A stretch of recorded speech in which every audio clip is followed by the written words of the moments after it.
In this exact moment, something in your life is quietly draining the person you were meant to become. You feel it. You have felt it for a long time. The job that flattens you. The friend who feeds on you. The version of yourself you outgrew years ago, but still drag everywhere you go. Here is the truth nobody says out loud. The thing holding you back is not your circumstances. It is your grip on them. You are not trapped. You are attached. An attachment dressed as loyalty is still a cage.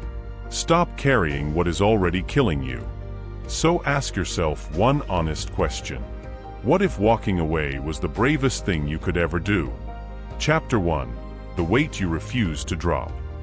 Bravery has a strange face. It does not always look like charging forward. Sometimes it looks like loosening your fingers and letting something fall. That question still hangs in the air, the one about walking away being the bravest thing you could do, and the answer begins not with motion, but with weight. Because before you can walk anywhere, you have to understand what you have been carrying. Not the obvious load. The hidden one. The kind you stopped noticing because it has been on your back so long that you mistook it for your own spine. The truth is, you are tired for a reason. Not lazy. Not weak. Tired. There is a difference, and the difference matters. Exhaustion that comes from effort heals with rest. Exhaustion that comes from carrying the wrong things never heals, because you wake up and pick it all back up before your feet even touch the floor. You drag it to work. You drag it to bed. You drag it into every room and wonder why you arrive already empty. Somewhere along the way, you were taught a lie. You were taught that strength is endurance.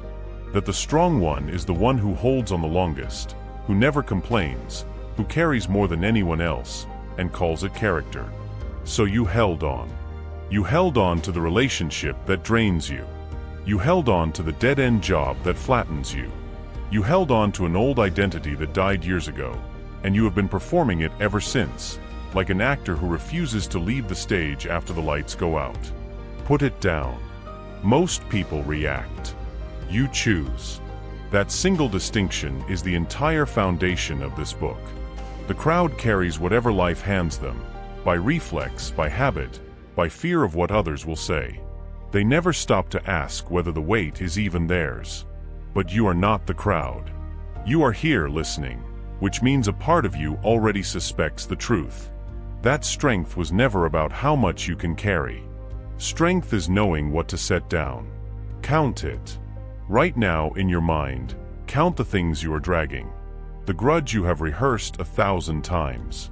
The version of yourself you keep apologizing for. The friendships that take and never once fill the cup back up. The habit you hate but defend. Each one is invisible, and that is exactly why it is so heavy. You cannot put down what you refuse to see. The truth is, the heaviest loads are the ones disguised as loyalty. We tell ourselves that holding on means we are devoted. Devoted to people. Devoted to a past self. Devoted to a plan we made when we knew far less than we know now. But loyalty to something that is killing you is not loyalty. It is a surrender with better marketing. Put it down. Put it down. You were never meant to carry this. This is where most people stop. They feel the weight. They name it, maybe for the first time. And then they freeze, because letting go feels like loss, and loss feels like failure. So they pick the load back up and shuffle forward, convincing themselves that next year will be different. It will not be. Next year, you will simply be a more tired version of who you are today, dragging a slightly heavier load. Hear me clearly. Heavy is not the same as worthy. A thing does not become valuable just because it is hard to hold. Pain is not proof of meaning. Suffering is not a badge. You can spend your entire life white-knuckling something that was supposed to be temporary, and at the end, you will not be rewarded for carrying. You will only be emptied by it. Heavy is not the same as worthy. Say it until it rewires something in you. The job that exhausts you is not noble. The relationship that shrinks you is not romantic. The identity that no longer fits is not your destiny. They are just heavy. and heavy can be released. Most people react. You choose. So choose this. Choose to look honestly at what you have been hauling and ask one brutal question. If I were not already carrying this, would I pick it up today? If the answer is no, you have your answer about whether to keep it. You have begun the hardest work there is, the work of seeing the weight clearly. That is the first act of walking away. But seeing it is not the same as wanting to release it, because some of these loads are wrapped in something far more seductive than loyalty. They are wrapped in comfort. And comfort, as you are about to learn, is the most expensive thing you will ever pay for. Chapter 2. Comfort is the most expensive trap. A cage with the door open is still a cage if you never leave. That is the picture to hold in your mind. Most prisons do not have bars. They have couches. They have routines that feel safe and salaries that feel sufficient and Tuesdays that look exactly like every Tuesday before them. In the last chapter, you learn to see the weight you carry. Now comes the harder part, because some of that weight does not feel like a burden at all. It feels like home. It feels warm. It feels like the one place where nothing can hurt you. And that warmth is precisely the thing that is costing you your life. The truth is, comfort is not free. It only looks free because the bill arrives slowly. You pay in small, invisible installments. A dream postponed. A risk avoided. A conversation you keep swallowing. None of it feels expensive in the moment. A single quiet evening of settling costs almost nothing. But stack 10,000 of them on top of each other, and you have purchased an entire life you never actually wanted. Your brain is not on your side here. Understand that. The mind was built to keep you alive, not to keep you alive to your potential. It treats the familiar as safe and the unknown as a threat, even when the familiar is slowly draining you and the unknown is the only road to everything you want. So it whispers. It tells you that now is not the time. It tells you to wait until you feel ready. It tells you that the discomfort of staying is at least a discomfort you understand. This is where most people stop. They feel the pull towards something more, and then the brain offers them the warm blanket of later. Later, I will leave. Later, I will start. Later, when things settle down, when the money is right, when the timing is perfect. Later becomes a year. A year becomes a decade. The blanket becomes a coffin, and they decorate it and call it a life. Most people react. You choose. The crowd obeys the whisper of comfort without ever noticing it is speaking. They mistake the absence of pain for the presence of happiness. But those are not the same thing. You can go numb and call it peace. You can go still and call it contentment. You, though, are listening to this for a reason. Some part of you already knows the difference between a comfortable life and a life that is alive. Comfortable and dying are not opposites. Sit with that. The most dangerous place you will ever stand is the place that is good enough. Misery, at least, pushes you to move. Good enough does not.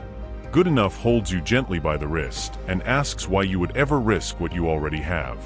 And so you stay in the job that is fine, the relationship that is fine, the version of yourself that is fine, while the extraordinary life you were capable of quietly expires in the next room. The truth is, you were not built for safety. You were built for motion. Every instinct that ever made you feel most alive came from the edge of the unknown, not the center of the familiar. Think back. The moments you are proudest of were never comfortable. They were terrifying right up until the second you survived them. That is the pattern. Growth and comfort cannot occupy the same space. You will always have to choose one. The cage is open. You are the one still sitting inside. Nobody is holding you there. There is no lock, no guard, no force keeping you in place except the story you keep telling yourself about how dangerous it is out there. Test the story. Stand up. Walk to the edge of what feels safe and look at how little is actually stopping you. Most of the walls you fear are painted on. Most people react. You choose. So choose to stop treating comfort as a reward and start seeing it for what it often is, an anesthetic. It dulls the ache of an unlived life just enough that you never do anything about it. Refuse the dose. Let yourself feel the restlessness. That restlessness is not a malfunction. It is your future knocking. You have started to see that the warm and familiar can be a trap dressed as a gift, and that walking away sometimes means leaving the very things that feel safest. But comfort is not the only thing that holds you in place. Some of these cages have faces. Some of them have names and voices, and a hold on your heart that feels impossible to break. It is time to talk about the people who drain you, and why their well-being was never yours to carry. Chapter 3. Toxic people are not your responsibility.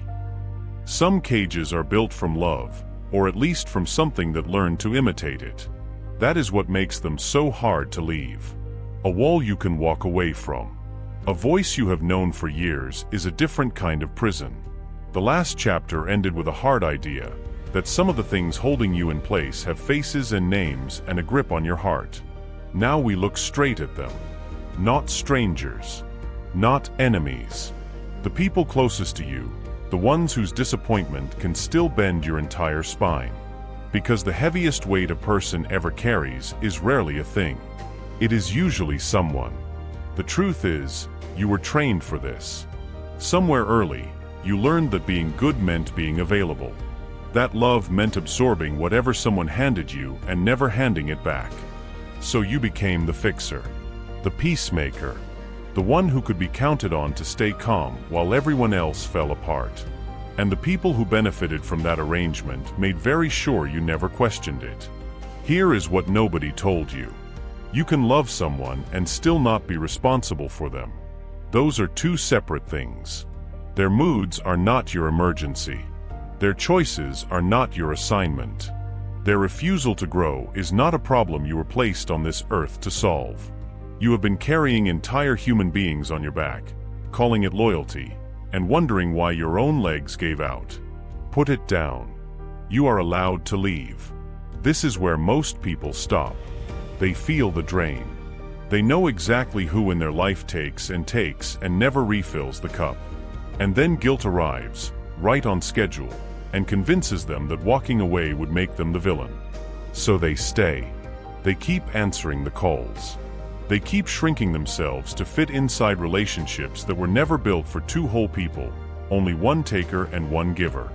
They mistake exhaustion for devotion until there is nothing left to give. Most people react. You choose. The crowd lets guilt make every decision for them. They confuse being needed with being valued, and there is a vast difference. Some people do not love you. They consume you. They keep you close not for who you are but for what you provide, the patience, the rescue, the endless forgiveness. And the moment you draw a single boundary, they call you selfish, because your usefulness was the only part of you they ever wanted. The truth is, the people who truly love you will not be destroyed by your boundaries. They will respect them. The ones who explode, who guilt you, who punish you for protecting your own peace, are telling you exactly what the relationship was always built on. Listen to it. Their reaction is the answer. A boundary does not end a healthy bond. It only threatens a parasitic one. Walking away from poison is not betrayal. It is survival. Say that again, slowly, because the guilt will try to bury it. You are not cruel for refusing to bleed on demand. You are not heartless for stepping back from someone who only reaches for you when they need something. You are simply a person who has finally decided that your own life is worth protecting too. That is not selfishness. That is the bare minimum of self-respect. You are allowed to leave. You do not need a dramatic reason. You do not need them to have done something unforgivable. You do not need permission from anyone, least of all from the person draining you. The slow erosion is reason enough. The way you feel smaller after every interaction is reason enough. The exhaustion that has a name and a face is reason enough. Most people react. You choose.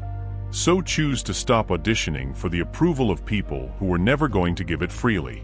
Choose to let some relationships become quieter, or distant, or finished. Grieve them if you must, but do not resurrect them out of guilt. The goal was never to punish anyone. The goal is simply to stop volunteering for your own depletion. You have begun to understand that protecting your energy from those who drain it is not an act of cruelty but of survival, and that walking away from certain people is sometimes the most loving thing you can do for yourself. But people are not the only force that quietly consumes a life. There is another, one you walk into willingly every single morning, one you have been taught to be grateful for even as it slowly eats your years. It is time to talk about the place that trades your spirit for a paycheck. Chapter 4. The job that eats your life.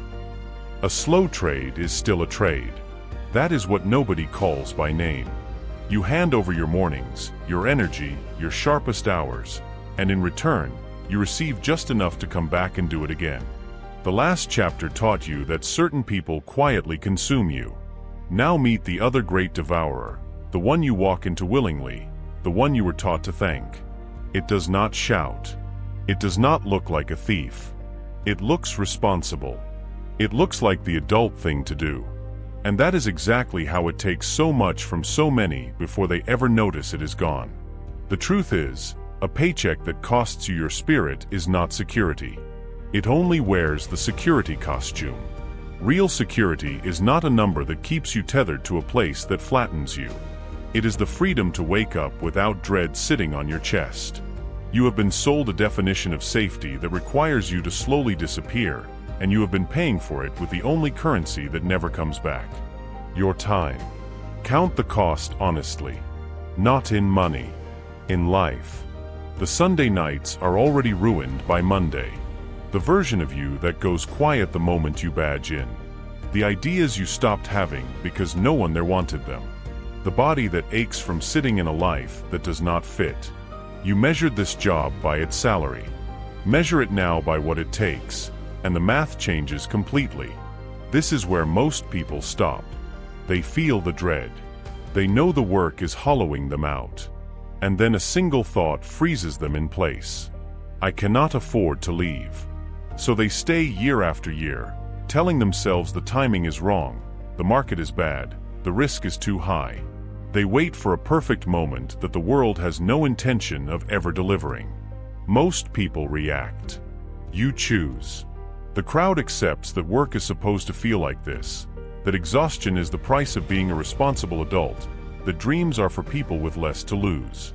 They never question the trade because everyone around them made the same one.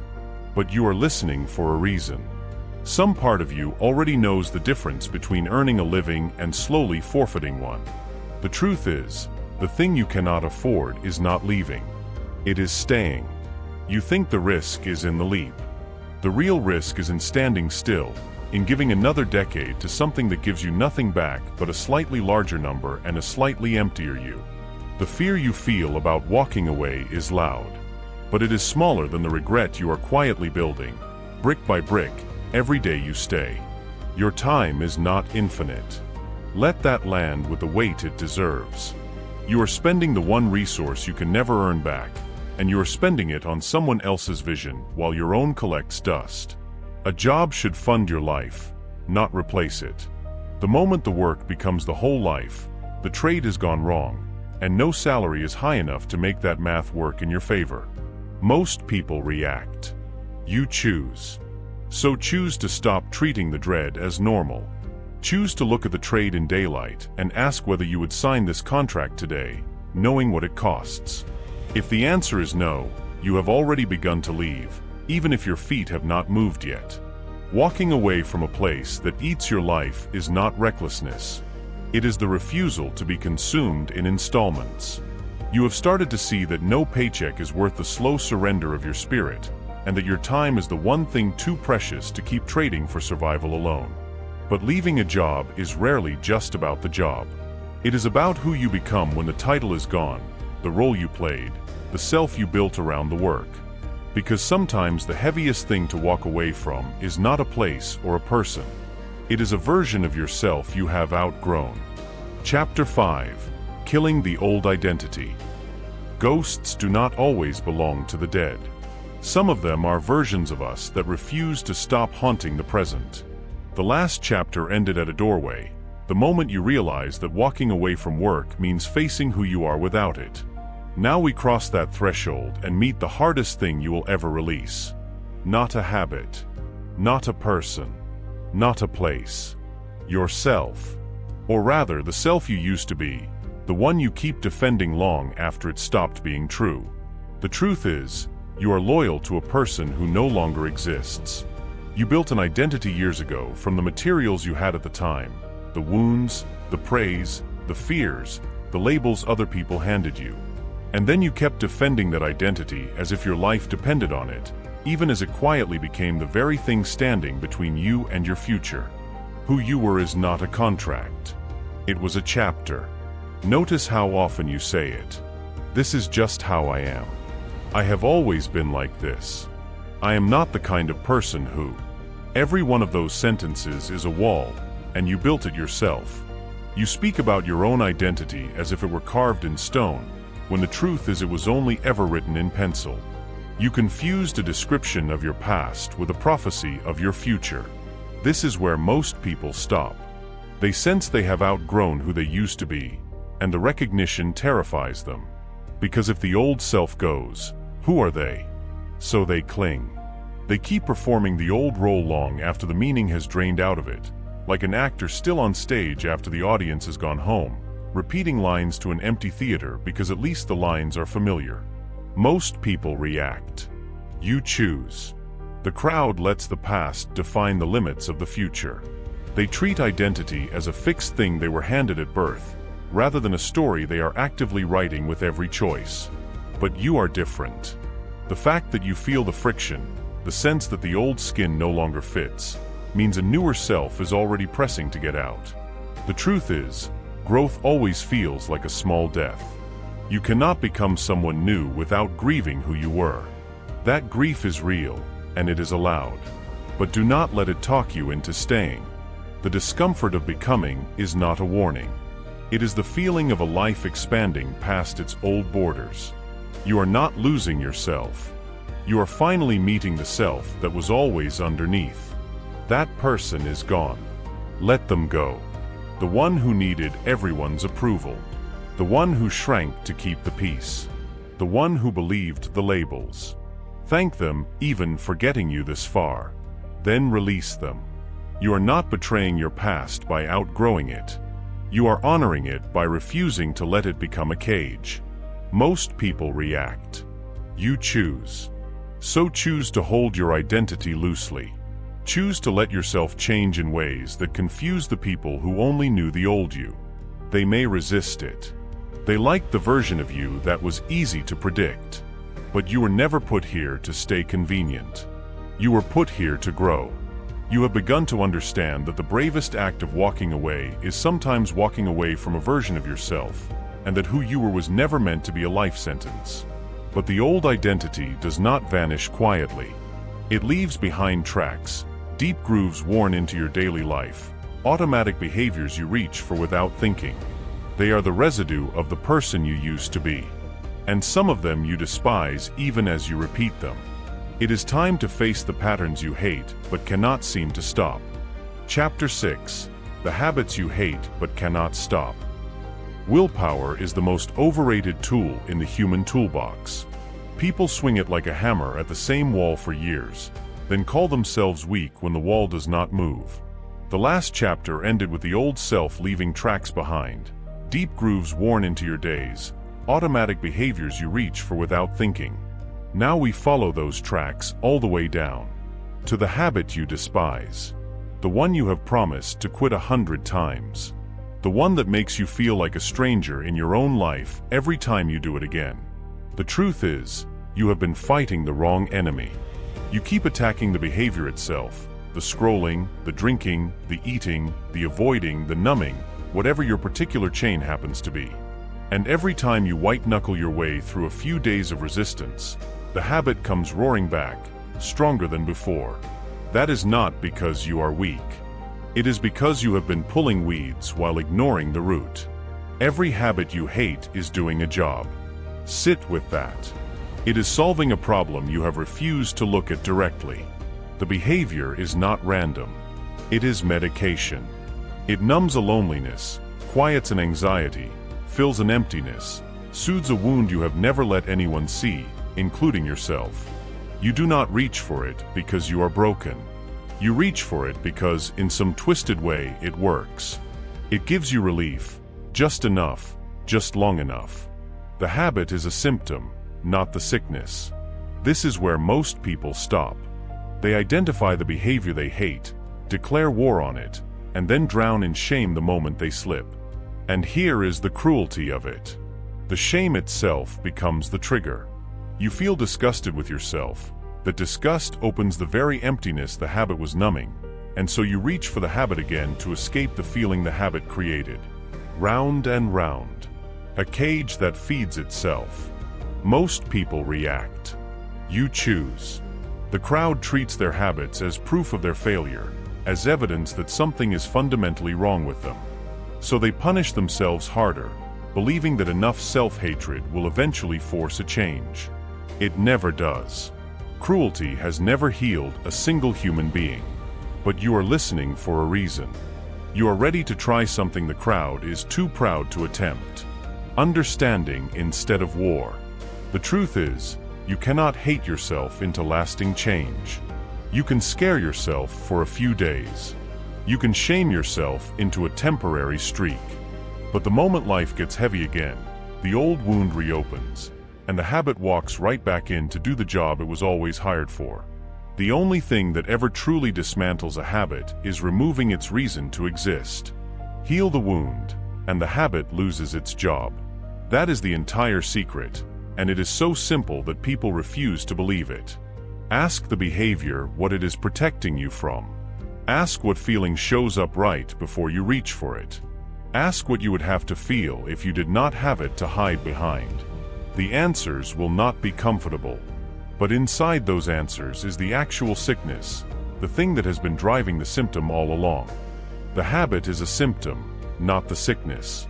So stop polishing the symptom and stop hating yourself for having it. Compassion is not weakness here. It is a strategy. The person who can look at their own pattern with curiosity instead of contempt is the only person who ever truly outgrows it. You cannot release what you are too busy condemning. Most people react. You choose. So choose to trade the war for an investigation. Choose to respond to the behavior with a question rather than a punishment. When the urge rises, pause and ask what it is really asking for. Rest, connection, comfort, stillness. Then give yourself the real thing instead of the substitute. That is how you walk away from a habit.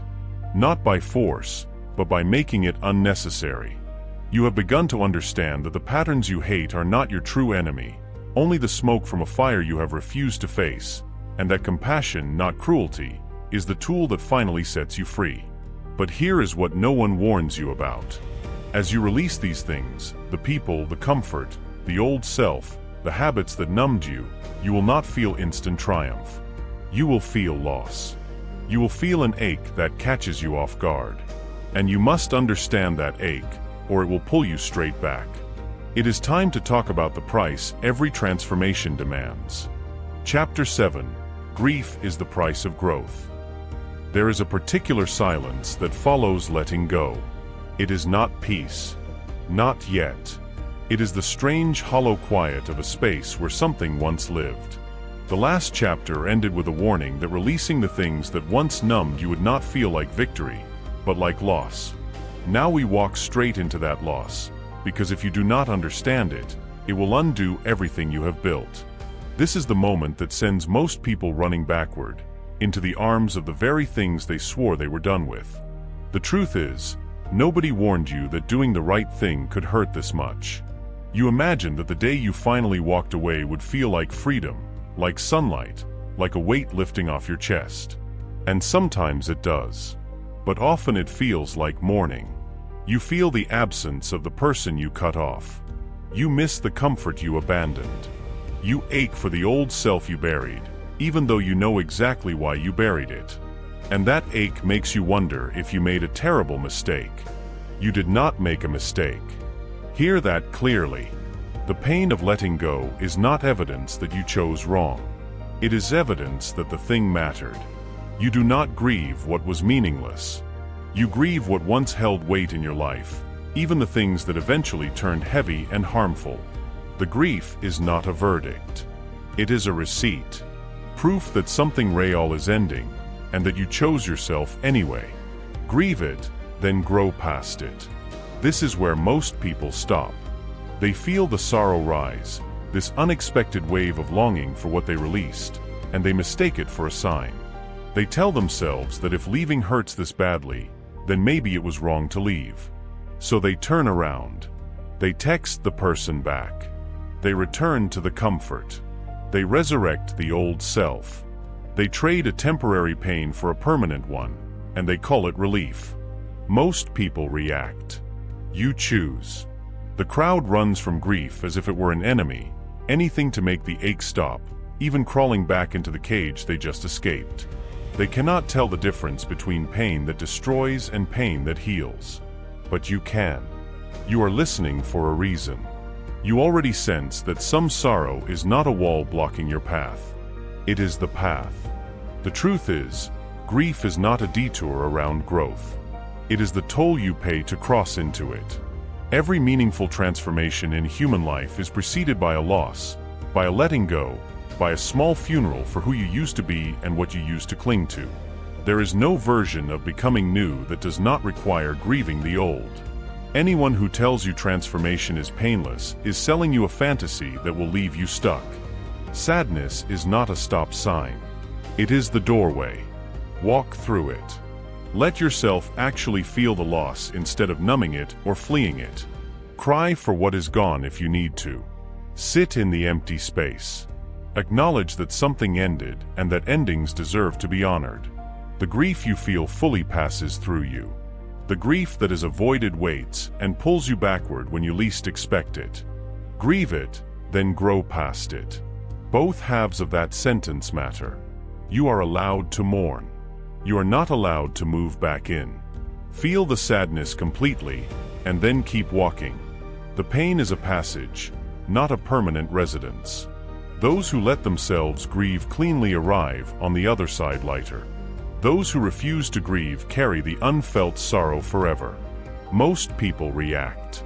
You choose. So choose to treat your grief as a companion on the road rather than a reason to abandon it. When the ache rises, name it. Tell yourself, this is the cost of growth, and I am willing to pay it. Then let it move through you and out of you. That is how you walk away for good.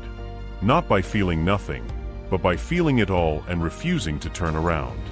You have begun to understand that grief is not the opposite of growth, but the price of it, and that the willingness to mourn what you release is exactly what makes the release permanent. But surviving the loss is only half the work. To keep these things from creeping back into your life, you need more than the courage to leave. You need a structure that protects the new space you have created. You need lines that the old patterns cannot cross. It is time to build the walls that keep your peace intact. Chapter 8. Boundaries are a form of self-respect. A fence is not an act of war. It is an act of clarity. It tells the world where one thing ends and another begins, and there is nothing cruel about that. The last chapter ended with a promise that to protect the space you fought so hard to create, you would need lines the old patterns could not cross. Now we build them. Not walls made of resentment, but boundaries made of self-respect. Because everything you released will try to creep back in through the door you never learned how to close. The truth is, you were taught that a good person has no limits. That kindness means always saying yes. That love means endless availability.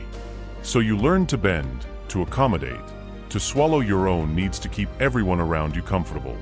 And somewhere in all that bending, you disappeared. You became so fluent in everyone else's needs that you forgot the sound of your own. A boundary is not an attack. It is information. It simply tells people where you stand, what you will accept, and what you no longer will. The anger you imagine a boundary requires is not actually part of it. A line drawn from rage is a wound lashing out.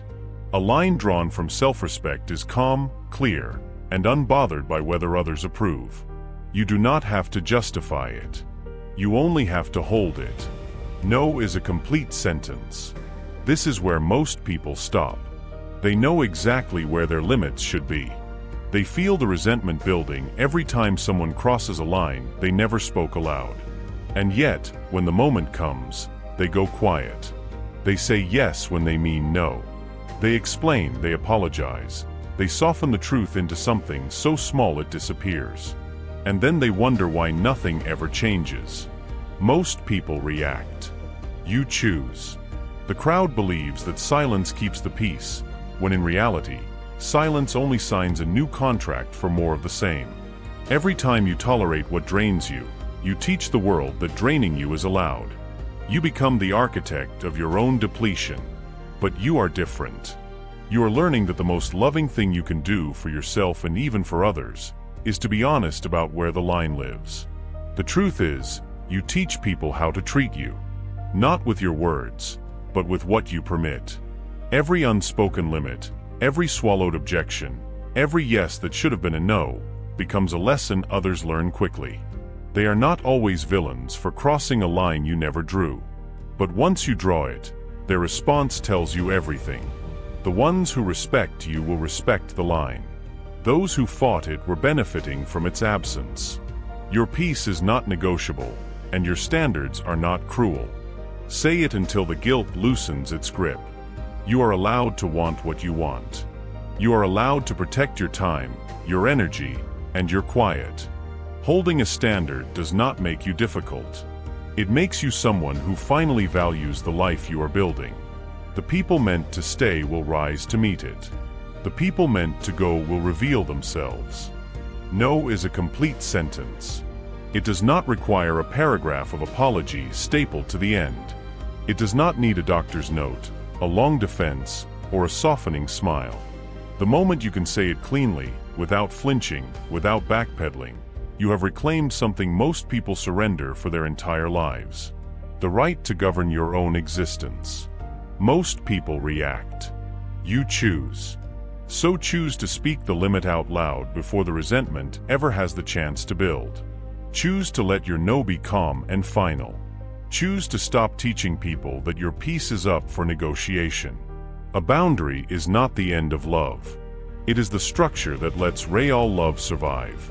You have begun to understand that boundaries are not walls of anger but acts of self-respect, and that protecting your peace is how you keep everything you fought to release from creeping back in. But once the lines are drawn and the draining things are gone, you will find yourself standing in a place that is strangely unfamiliar. Quiet, open, empty. And that emptiness will frighten you more than any of the things you left behind. It is time to find the courage hidden inside the silence. Chapter 9. The courage inside the empty space. An empty room is the most honest place on earth. There is nothing to hide behind, no noise to fill the air, no familiar clutter to distract you from yourself. The last chapter ended with a strange new landscape, the quiet, open space that appears once the draining things are finally gone. Now you stand in it. And here is what no one prepared you for. After all the courage it took to leave, the hardest moment is not the leaving. It is the silence that comes after. The truth is, you have spent your whole life avoiding this exact emptiness. The toxic relationship filled it. The exhausting job filled it. The old identity, the numbing habits, the constant noise of people and obligations, all of it filled the space so completely that you never had to face the quiet underneath. And now that you have cleared it all away, the silence rushes in, and it feels less like freedom and more like a void. That void is not a punishment. It only feels that way because you are not used to it. You confuse the discomfort of the unfamiliar with the presence of danger. But sit in it a moment longer. The emptiness you are feeling is not the absence of a life. It is the absence of clutter. It is the cleared ground where something new can finally be built. You are not staring at a loss. You are staring at the room. Empty is where new things begin. This is where most people stop. They do the hard work. They leave the relationship, quit the job, break the habit, draw the boundary.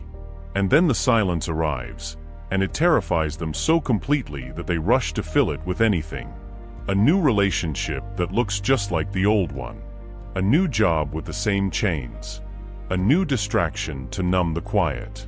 They cannot tolerate the empty room, so they hurry to furnish it with familiar pain. Most people react. You choose. The crowd flees the void the instant it appears, because emptiness feels like failure to a mind addicted to noise. They never stay long enough to discover what the silence was trying to give them. But you are different. You are learning that the empty space is not a problem to be solved quickly. It is an invitation to build deliberately, for the first time, on purpose. The truth is, the fear of the unknown is loud, but it is far quieter than the slow scream of a life spent settling. You think the void is the scary part. It is not.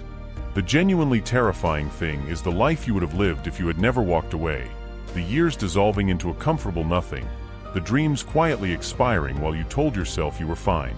Compared to that, an empty room full of possibilities is a gift. The void is not your enemy. It is your blank page. For the first time in years, perhaps for the first time ever, nothing is written for you. No one is dictating who you must be. The space is completely yours to fill with whatever you choose. That is not a loss. That is power so total it feels like vertigo. Do not run from it. Pick up the pen. Empty is where new things begin. The garden cannot grow until the weeds are pulled and the ground sits bare for a season.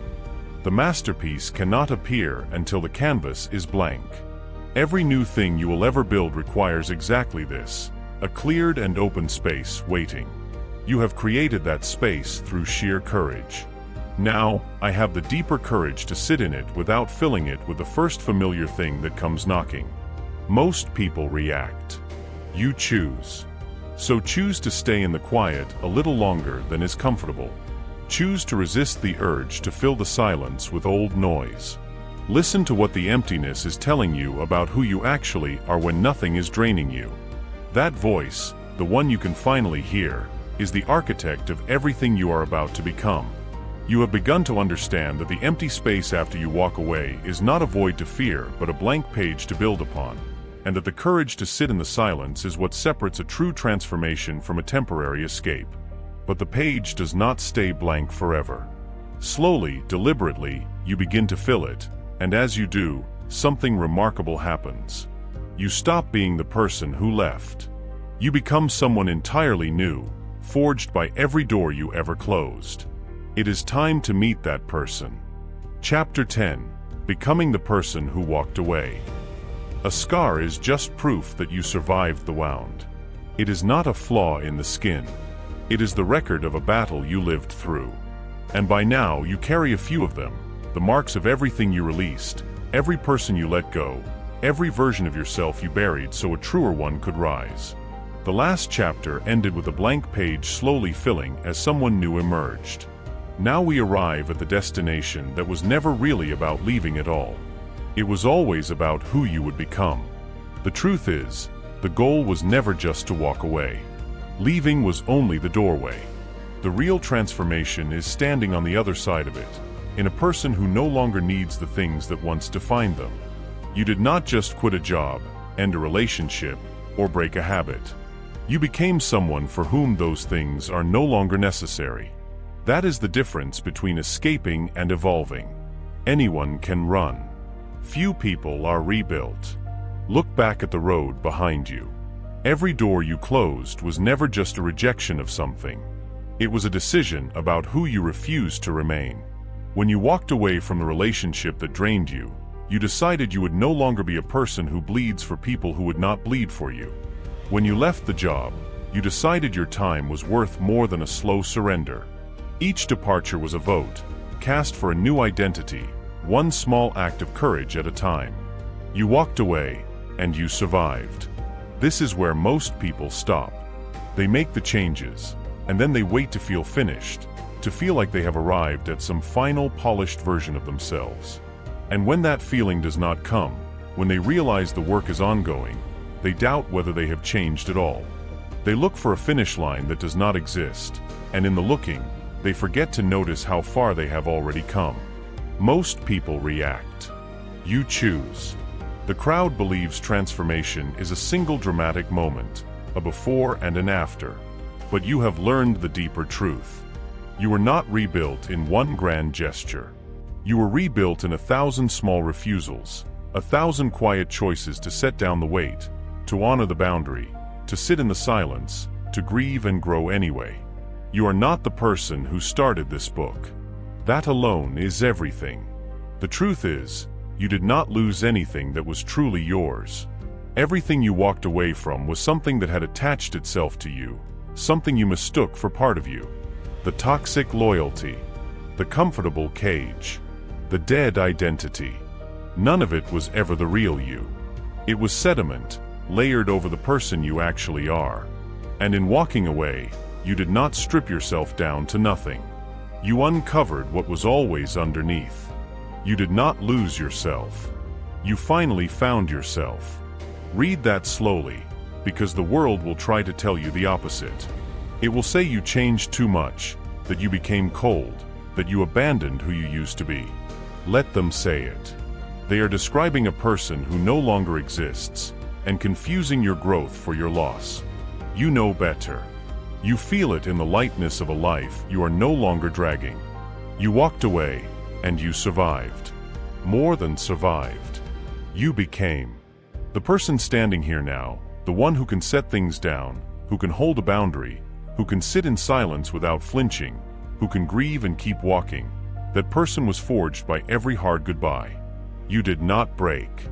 You assembled yourself by hand, from the courage it took to leave. Most people react. You choose. And now the choosing becomes a way of life. You will face new weights, new cages, and new comfortable traps, because life never stops offering them. But you are no longer the person who picks them up by reflex. You are the one who can recognize what no longer serves you and let it go without apology. That is not a single brave act. That is who you are now. So here you stand, at the end of the book and the beginning of life. You learned that strength was never about how much you could carry, but about knowing what to set down.